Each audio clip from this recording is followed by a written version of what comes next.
लालू ने एक चाल से तोड़ दिया एनडीए, 3 दल छोड़ेंगे बीजेपी का साथ। पशुपति पारस को आरजेडी ने दिया बड़ा ऑफर। पारस गुट को महागठबंधन से 3 सीट का प्रस्ताव। उपेंद्र कुशवाहा को भी 3 सीट देने को तैयार लालू। एनडीए में सीटों का बंटवारा हो चुका है। बीजेपी 17, जेडीयू 16, एलजेपी चिराग गुट को 5 सीट के अलावा उपेंद्र कुशवाहा और जीतन राम मांझी की पार्टी को 1-1 सीट दी गई है। लेकिन इस सीट बंटवारे से बीजेपी, जेडीयू और एलजेपी के अलावा दूसरे दल रूठ गए हैं। खासतौर पर पशुपति पारस की नाराजगी को जायज माना जा रहा है, क्योंकि बीजेपी ने पारस गुट को एक भी सीट नहीं दी है। एलजेपी का पूरा हिस्सा चिराग पासवान को दे दिया। इसके बाद अब आरजेडी की तरफ से पशुपति पारस को बड़ा ऑफर दिया गया है। वैसे पशुपति पारस 3 दिन से आरजेडी के संपर्क में बताए जा रहे हैं और अब कहा जा रहा है कि आरजेडी ने पारस को महागठबंधन में आने और 3 सीट देने का प्रस्ताव दे दिया है। ऐसे में तय माना जा रहा है कि पशुपति पारस मोदी सरकार से नाता तोड़कर लालू प्रसाद के साथ जा रहे हैं। आने वाले लोकसभा चुनाव में हाजीपुर से उम्मीदवार बनकर सीधा चिराग से 2-2 हाथ करने को तैयार हैं।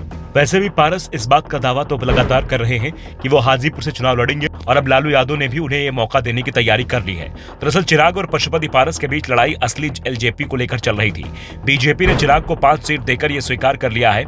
उसकी नजर में रामविलास पासवान की विरासत के वारिस चिराग पासवान ही हैं। वैसे महागठबंधन में आरजेडी भी इस बात को मानती रही है कि पारस की जगह चिराग ही एलजेपी के उत्तराधिकारी हैं और चिराग को अपने पाले में करने की कोशिश भी आरजेडी कर रही थी। लेकिन लालू और तेजस्वी मिलकर चिराग को बीजेपी से दूर नहीं कर पाए। लेकिन चुनावी रणनीति और कुछ सीटों पर जातिगत गणित को साधने के लिए लालू प्रसाद ने अब पशुपति पारस पर दांव चलने की तैयारी कर ली है।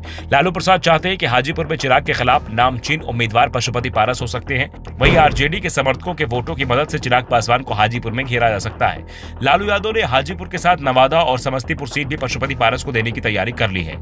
नवादा से सूरज भान के भाई चंदन सिंह एलजेपी सांसद हैं, जो पशुपति पारस गुट में हैं। दरअसल सूरज भान सिंह एलजेपी में रामविलास पासवान के बेहद करीबी माने जाते हैं। रामविलास पासवान के बाद सूरज भान सिंह पर चिराग पासवान को सबसे ज्यादा भरोसा था। यहाँ तक कि चिराग के करीबी तो यह दावा करते हैं कि चिराग अपने चाचा से ज्यादा भरोसा सूरज भान पर करते थे। लेकिन एलजेपी में टूट के बाद सूरज भान सिंह का बदला रवैया चिराग के लिए हैरान करने वाला था।